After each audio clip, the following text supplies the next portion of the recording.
Welcome back, everyone, to this third match of Day 4 of the NEO2 Open. This is Providence Wizards versus Last Huzzah. I'm CSP Fozzie, joined by CSP Rise, and we have a pretty great match coming up for you. We do have a Marauder on the field. For anyone not familiar with the rules for the NEO2 Open, only one Marauder can be brought per team per match, and if you lose a Marauder, you can never bring another one for the whole rest of the tournament. And there you see it is Providence that have brought a Marauder. It's a Vargur. And alongside it, they have Claymore, Scimitar, and 3 Harpies and 2 Merlins. And they're going to be up against a Gila, Kiting Drone Team, EOS, 3 Gilas, Vexor Navy Issue, and 3 Incursuses. And I am feeling a little bad for casting my vote for Last Huzzah on this match. I really like the way Providence setup looks in this instance, at least. Yeah, it's interesting. We've talked a lot before about what you bring alongside a Marauder in this tournament. We've seen teams like the Agra Money team and the We Hurt guys bringing what seems like an entire unit in and of itself alongside it, what you'd kind of bring in a 7-man tournament with fewer points. But what we're seeing in Providence Wizards is something more like what you would see alongside a normal faction battleship, for instance. It's a logistics, a command ship that'll be providing links and damage, and then a bunch of frigates for support. So this is actually a more traditional looking setup in a lot of ways. So this Vargur has just right away dropped Bastion pretty close to the beacon. He warped in at a range of 20. The Gilas, you can see they're heading away from him. He is, of course, range limited somewhat, and they want to be as far from him as possible. So they're just heading out, and they did drop bouncers before they left, so they can leave all that damage closer to the center arena, and they're trying to chip away, but already Vexor Navy Issue is down. That is a boundary violation. Wow. Oh, that is a huge, huge loss for Last Huzzah. They were actually in a pretty good position starting off here. They weren't taking a ton of damage. They're moving away out of range of the Vargur. We talked a bit before about why someone might want to ban the Golem. It's pretty obvious in this case why Last Huzzah wanted to ban it now that we see the setups, because these heals can outrange a Vargur, or a Paladin, or a Kronos. They can't outrange a Golem. So it was all going really well, but now they've lost almost about a fifth of their DPS. And they've lost an Incursus now as well, the second one taking a lot of damage. They also almost lost the Gila to a boundary violation. What is the boundary? 125 kilometers. Okay. He turned at around 112.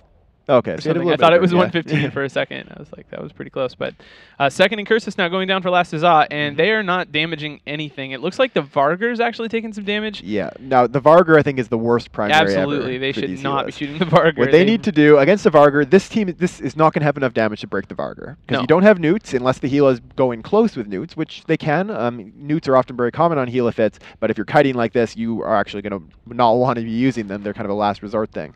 Well, what you need to do with this team is pick off the small ships, pick off the Scimitar if you can, and then have your way with the small ships. And that gives you the ability to then just spend the rest of the time at the edge of the arena, away from the Vargur, and win on points. Exactly. I would think that the ideal order for them in this match would be Scimitar and then all the frigs. Yeah. And then you probably can whittle down the Claymore if you have enough time. On where it moves, and then just forget about the Vargur. That's definitely their best bet. But things are not going that way at all. They are still putting damage into the Vargur, which isn't getting them anywhere. He's probably hardly having to even use his shield booster. And in the meantime, they now have a Gila tackled and the other 2 damped. The first one taking a lot of damage already. So yeah, that Gila. About how far away is he from the Vargur there? I'm trying to figure that out. One way or another, most of the damage is probably going to be coming from the frigates, which actually, like 3 Harpies and 2 Merlins, is quite a bit of damage, and the Claymore. So this Claymore Scimitar frigate unit can act as one unit, and it's actually doing a very good job of it. If they can catch the Gilas, they'll kill them quite easily one by one. And meanwhile, again, no trouble keeping their ships alive. The Scimitar Sar gunner there for Providence Wizards, this is like the easiest match ever for a Simi, because they just keep shooting the Vargur, and you just have to like rep a bit of incidental damage on your assault frigs. Yeah, exactly. He doesn't even have to worry about the... Yeah, exactly. I mean, there's nothing taking any damage. He's repping a Merlin right now. Harpy's taking a little bit of damage. Gila's getting hurt pretty bad. That Gila, I did check, he's probably 70 or 80k away from the Vargur. He'll be taking some barrage damage. A little bit, possibly, but not a ton. But he's dead. I mean, this is just going terribly for Last Huzzah. Yeah, this is something that is always a big danger for a kiting team. If you're a team that needs to get to far away from your opponents, the arena edge is this big thing you have to deal with. You need to make sure all of your pilots are keeping a very close eye on where they are in relation to the edge. It's not something that people are used to dealing with. If you're used to normal PvP and EVE, we don't have arena edges that you go across an everyday PvP. You can't see it very easily. You can see I mean, you can see the distance from the beacon, but like... Yes, you're not used to having walls. Yeah, we don't normally have walls in EVE. We do here, and so virtual Veritas.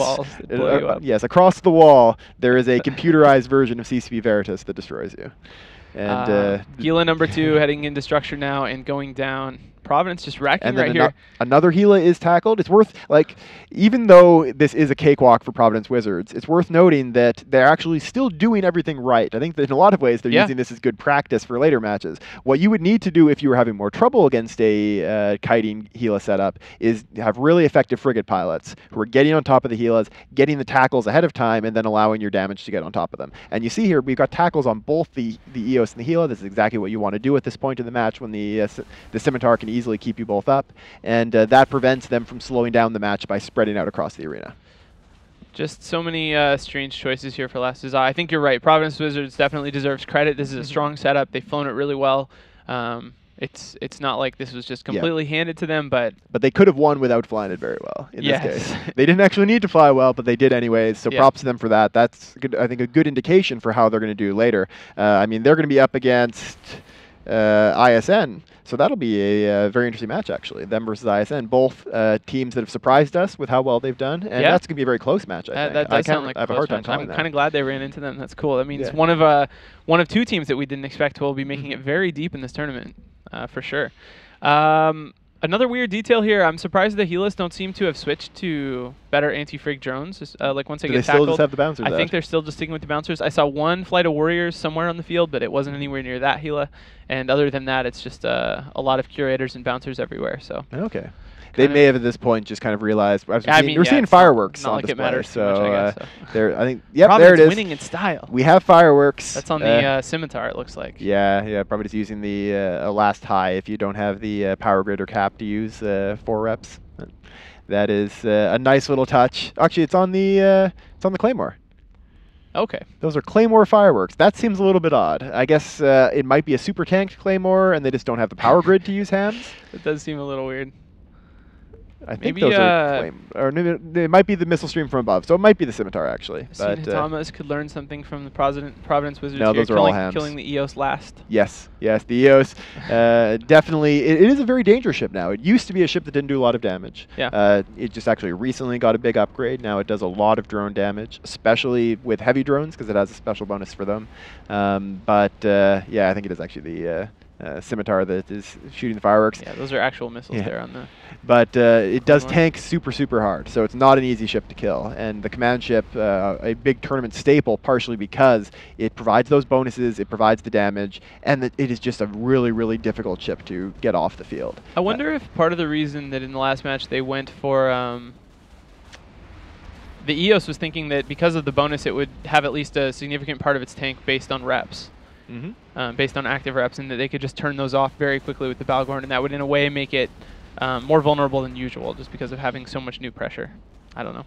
But one way or another, it didn't actually end up working out that way for him. And Last Huzzah, this is now their Last Huzzah. Yes, finally. Their Huzzahs have been used up, and they are now out of the tournament. Providence Wizards will be moving on. Oh, it was looking like it was one of the frigs. There we have the nice cameraman showing that very festive launcher.